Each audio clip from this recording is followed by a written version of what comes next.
तर आता आपल्याला आशी सांगेल कशी झाली ती कोल्ड कॉफी. आशी सांग बघूया. Let's taste it. आशीची फेवरेट आहे ना?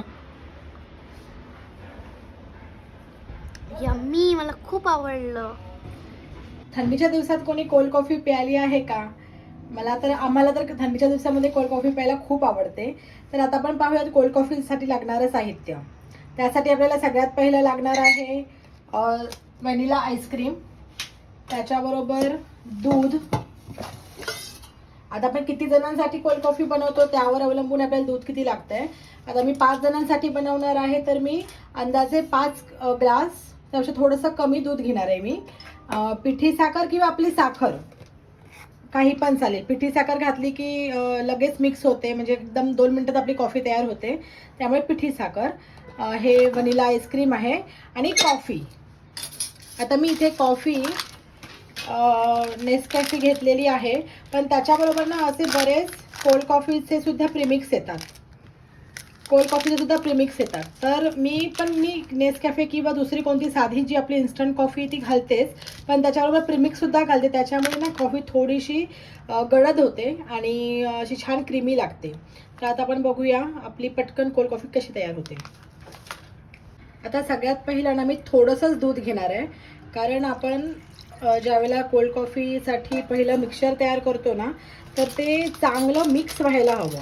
म्हणून मी पहिल्यांदा थोडंसंच घ्यायचं, नंतर मग आपल्याला हवं तेवढं दूध घालायचं आहे. आता मी इथे हे 10 रुपयाचं जे पॅकेट आहे नेसकॅफेचं ते पूर्ण घातलं आहे. पण तुम्ही जर अंदाजे जर 5 लोकांसाठी करणार असाल तर छोटे 5 चमचे आपण कॉफी घेऊ शकतो. आणि हे प्रीमिक्स ह्याने थोडंसं ना गडदपणा येतो, पण हे नाही घातलं तरी चालतं. मग त्याच्याऐवजी तुम्ही घालू शकता ह्याच्यामध्ये आपली फ्रेश क्रीम. पण आता मी फ्रेश क्रीम नसल्यामुळे मी हे प्रीमिक्स आणून ठेवते, कारण फ्रेश क्रीम जर आपण वापरली तर ती लगेच आपल्याला संपवावी लागते. त्यामुळे हे सगळ्यात बेस्ट ऑप्शन आहे. आणि त्यानंतर आपण घालणार आहोत व्हॅनिला आईस्क्रीम. व्हॅनिला आईस्क्रीमने सुद्धा जर समजा प्रीमिक्स नसेल, क्रीम नसेल, तरी सुद्धा व्हॅनिला आईस्क्रीमने सुद्धा क्रीमीच होते कॉफी. मग आता हे फक्त ना मी मिक्सरमध्ये फिरवण्यापुरतंच घातलेलं आहे. नंतर आपल्याला कॉफी बनवल्यावर सुद्धा व्हॅनिला आईस्क्रीमची थोडंसं आपल्याला वापरायचं आहे. आता इथे मी अंदाजे घालते, म्हणजे आता प्रत्येकाचं कोल्ड कॉफी काही लोकांना एकदमच गोडसुद्धा आवडते, पण आश्वीला आमच्या गोड आवडते म्हणून मी थोडंसं गोड घालते. म्हणजे अंदाजे मी 5 चमचे साखर घातलेली आहे. एका ग्लासाला 1 चमचे ह्याप्रमाणे, कारण आपल्या आईस्क्रीममध्ये सुद्धा साखर असते आणि त्या प्रीमिक्समध्ये सुद्धा थोडी साखर आहे. त्यामुळे त्याप्रमाणे नंतर आपल्याला वाटली तर आपण पिठी साखर असल्यामुळे ती आपण नंतर पण मिक्स करू शकतो. तर आता मी हे सगळं मिक्सरला फिरवून घेणार आहे. आणि ह्याच्याऐवजी ना आपल्याकडे हँड ब्लेंडर येतो, पण त्याने ना जास्त कॉफी असेल तर ते पण करू शकत नाही, म्हणून मी ही नॉर्मल मिक्सरच्या भांड्यामध्ये करते. आणि 1 किंवा 2 ग्लास जर कॉफी करायची असेल तर हँड ब्लेंडरने सुद्धा खूप छान आणि जास्त फ्रॉदी होते आपली कॉफी. आता हे बघूया आपण.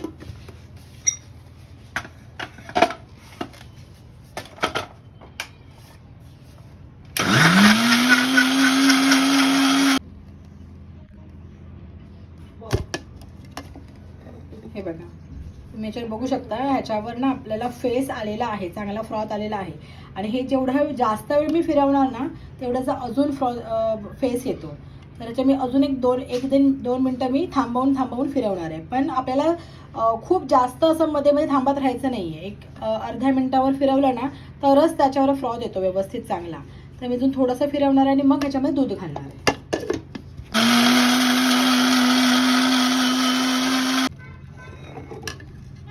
हे बघा, आता ह्याच्यावर अजून आलेले. आता मी ह्यामध्ये आपल्याला हवं तेवढं दूध घालायचं आहे. म्हणजे आता मी ही 5 जणांसाठी बनवते, तर आता ह्याच्यामध्ये हे 1 ग्लास दूध आहे, तर मी आता अंदाजे टाकणार आहे.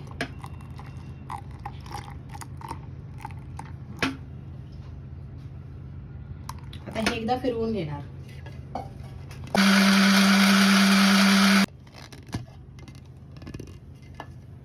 बघा, आता ह्याच्यावर किती छान मस्तपैकी फेस आलेला आहे. आणि हे आपण जेवढं जास्त वेळ फिरवू ना तर त्याने आणखी, आणि दुसरं आपलं ज्युसर सारखं भांडं असतं ना त्याने तर आणखीन जास्त फ्रॉथ येतो. पण माझं सध्या ते खराब झालं म्हणून मी ते वापरत नाही. आणि जे आपलं हँड ब्लेंडर असतं त्याने पण खूप छान एकदम क्रीमी होते कॉफी. आता तुम्ही बघू शकता ही छान आपली क्रीमी झाली आहे. आता मी ही सर्व करणार आहे. आता ह्या वेळेला तुम्ही जी टेस्ट घ्यायची की तुम्हाला किती गोड कमी जास्त प्रमाणात कॉफी पण वाटत असेल तर अजून घालू शकतो. आता मी हिची चव बघितली एकदम परफेक्ट झालेली आहे, जशी आम्हाला आवडते तशी. आता मी ही सर्व करते.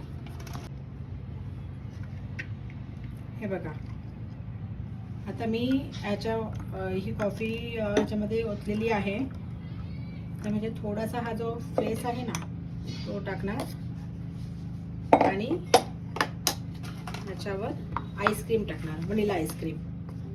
आणि हे जे व्हॅनिला आईस्क्रीम आहे ना हे आपण आपल्या आवडीप्रमाणे, काही जणांना आवडतं काही जणांना नाही आवडत. तर आपण कॉफी करताना तर हे घातलं आहेच, पण हे वरून टाकलं ना की आणखीन छान लागते कॉफी. तर आता जर ह्याच्यावर तुम्हाला अजून कॉफी पावडर टाकायची असेल स्ट्रॉंग फ्लेवरसाठी तर आपण ते पण करू शकतो. तर अशा प्रकारे आपली कोल्ड कॉफी तयार आहे. Yummy.